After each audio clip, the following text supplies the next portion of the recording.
ሰላም እንዴት ናችሁ? ዛሬ ማሳያችሁ ስለ ቼንጅ ኦቨር ስዊች ነው። 32 አምፔር የሆነ ማኑዋል ቼንጅ ኦቨር ስዊች ያሳያችኋለሁ። መጨረሻ ላይ ዋይሪንግ ዲያግራሙንም በአኒሜሽን እናያለን። እስከ ቪዲዮ መጨረሻ ድረስ አብራችሁን ሁኑ። ሙሉ ስለ ቼንጅ ኦቨር እውቀት እንደምታገኙ ተስፋ አደርጋለሁ። አብራችሁን ሁኑ። በመጀመሪያ ቼንጅ ኦቨር ስዊች ምንድነው? ቼንጅ ኦቨር ስዊች ማለት ሁለት የተለያዩ ፓወር ሶርሶችን ተቀብሎ በማኑዋሊ ተራ በተራ እንድንጠቀም የሚያደርግ ዲቫይስ ነው።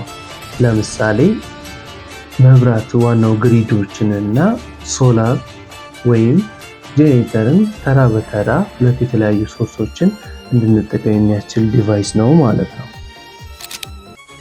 የመጀመሪያው ሳይት በቀጥታ እርስ በራሱ አይገናኝም። ሁለተኛው ሳይት ግን አውትፑት በኩል ያለው ቀጥታ ያለው መስመር እርስ በራሱ ይገናኛል ማለት ነው። በተጨማሪ መልቲሜትራችንን ኮንቲኒቲ ላይ በማድረግ በኮንቲኒቲ ኢንተርናል ኮኔክሽናችንን ማወቅ እንችላለን። ቼንጅ ኦቨር ስዊቻችንን ላይ ሶስት አይነት አቅጣጫዎች አሉ። አንደኛው ፓወር ሶርስ አለ፣ መሃል ላይ ዜሮ አለ ኦፍ ስቴት ማለት ነው።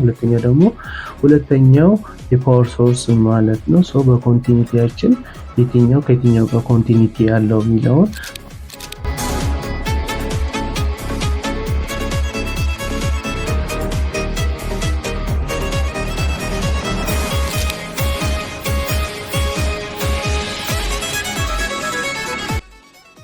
ወደ ጎን ያሉት ፖሎቹ እርስ በራስ አይገናኙም። አራት ፖል አለ። አራቱም ፖል እርስ በራስ አይገናኙም።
ቪዲዮን ከወደዱት ላይክ ማድረግ አይርሱ። እንዲሁም ለቤቱ አዲስ ከሆኑ ሰብስክራይብ በማድረግ የቻናል ቤተሰብ ይሁኑ። እንደዚህ አይነት ቪዲዮዎች ቶሎ ቶሎ እንዲደርሱ የደወል ምልክቷን በመጫን ቤተሰብ ይሁኑ።